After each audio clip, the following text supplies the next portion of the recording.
Forbes suggests 94% of New Year's resolutions are abandoned after a few months. Medium.com suggests that 9% are successful, meaning 91% are unsuccessful over a period of time. And that also coincides with the University of Adelaide that says the same thing. 91% of goals from New Year's are abandoned after the long term, meaning a couple of months to a couple of years. What is evident is that these do not stick. Why? Well, in this episode, we're going to figure out and give you 3 key points that's going to help you stick a little bit longer this time. So let's play a game for the first one.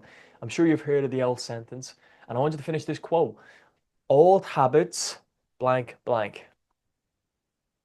Well, I'll give you a little key pointer. It's a famous Christmas movie, even though I don't know how it's a Christmas movie. The actor was put into some sort of dementia. Old habits die hard. And that is the truth. Well, let's look into this section. I'll give you the solution of how you can change this in a moment. So our brain is completely wired for efficiency. If you think about it, anyone going from point A to point B, we try and make it as simple as possible in our neural pathways. If someone wants to learn something, they have to take all of this complex information and then put it back into this one place, and then it becomes automatic. That's called chunking as well. The problem is you're bringing your old self into this new year and you've got all of those neural pathways going in one direction and you want to start going in this direction. It just doesn't make rational or logical or efficiency sense.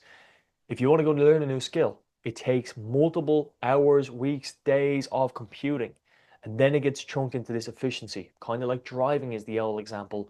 Driving, you are stick shift. Why do I say stick shift? Because I'm American. I'm not really. But changing gears, looking over your shoulder, accelerating, clutch and accelerator, braking. All of those things is high level, complex tasks that then weeks later, months later, years later is just automatic and efficient. So this is going to link into number 3, but the solution for this element is to start small, meaning that one objective, key objective would be a solid part for you. That solid objective can lead into other ones in the future, but you got to start small. We're going to lean into number 3 here, and this will lean into number 1. I'll relate it back. I'll call it back here in a moment. Number 2, your identity hasn't changed. What is your identity? Your self-image, your self-perception, your self-belief, or self-identity. All of these types of words are aligned with the same thing, your self-image. And that thing is a complicated thing. It's very fascinating. And I like to think about that robot. I'll show you on the screen. It's the robot that's collecting the oil. It's collecting the oil, it's collecting the oil, it's collecting the oil. And that is who we are as an individual. If we do not use something, we're going to lose it, quote unquote. So we need to recall the person that we are from time to time. We need to recall that disciplined version of ourselves. We need to recall that consistent person of ourselves. Or we're going to recall that person where we're not consistent. We're going to recall the person that we're not disciplined. And now look what's associated with my identity. I'm not disciplined. I'm not consistent. And these things is not good for us because that makes us have less confidence in taking these actions. James Clear, Atomic Habits, one of the world's best-selling books in personal development of all time, says if you want to have intrinsic motivation, it is this element of having it intertwined and interlinked into your self-identity.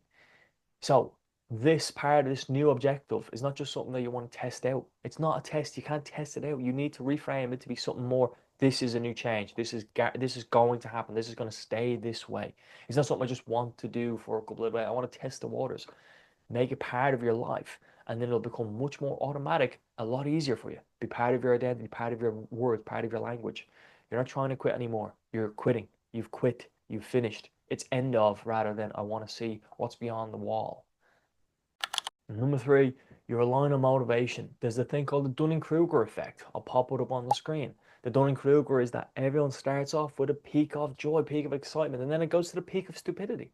The peak of stupidity is where everyone feels fantastic. They're running, the walking, the diet, the this, the that, the that, the that, and then what happens after 2 weeks more? They quit.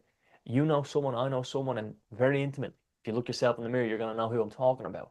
It's going to be that person who says they're going to do something. Within 2 weeks, they stop doing it, and they're doing something else because something else is more shiny, something else greater. You're relying on that motivation of those initial 2 weeks, 3 weeks. They go, oh, no, this is going to be great. It's going to go for, no. I don't need to set up any systems. I don't need to set up any goals. I don't need to set up, I'm feeling great. It's looking great. 2 weeks is gone. Why? Well, this part of the Dunning-Kruger effect. You got to realize that you're going to come back down to where you have this Thought process of realizing what you don't know. What's it called? It's called like the yeah, like it's just like awareness is what that person is having for that part of Dunning-Kruger. You are you don't know what you don't know, but now you actually do know what you don't know, and there's a ton of information that you don't know what you need to do. So running isn't just about running anymore. It's actually about times. It's about cushions on the runner. It's about locations. It's about running clubs. It's about socializing. It's about a whole heap of different things. Recovery isn't just about, all right, I just need to stop. I just need to stop. I just need to stop.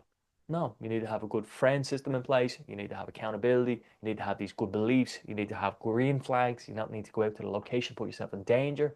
It's not just not one trick pony. I just need to stop. Just stop. Just stop.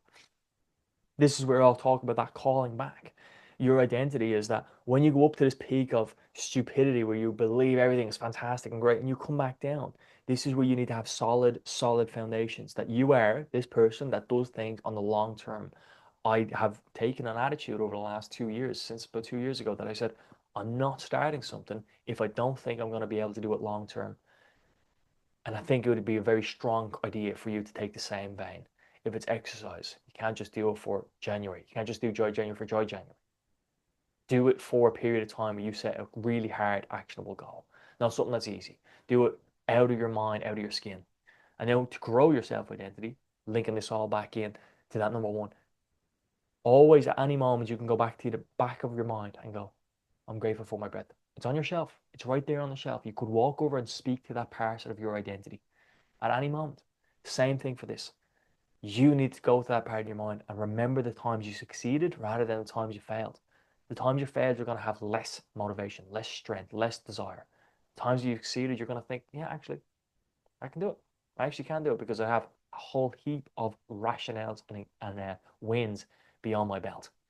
So when we look at the ideas of old habits die hard, remember that thought process. Number two, your identity is intimately linked here in your actions. Your old identity coming into the new year needs to change. You need to update your internal system, not just take action, take action, take action. Your internal system needs to change, your mindset, your attitude, your beliefs, your sentences. And the last one being this motivation element. You're going to have this peak of stupidity. And you're going to feel great. And you're going to feel like you don't need to do anything because you're doing everything right. But in 3 weeks from that, you're going to be on the floor, crawling around, crying out your eyes. Why can't I do it? Why is it so hard? Why is it so complicated? You need to push through that barrier because at the end, there will be this um, intrinsic drive, as James Clear talks about.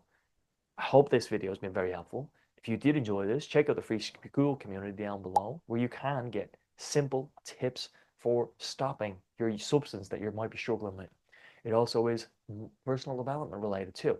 Check out my podcast, Bulletproof Mindset Podcast, where you'll have condensed versions of these episodes. Hit the subscribe button. I really appreciate that. And also hit the like button and comment down below what you did or didn't like about this video. I'd love to hear your thoughts. So with that being said, have a great day. I look forward to seeing you in the next episode. Bye-bye.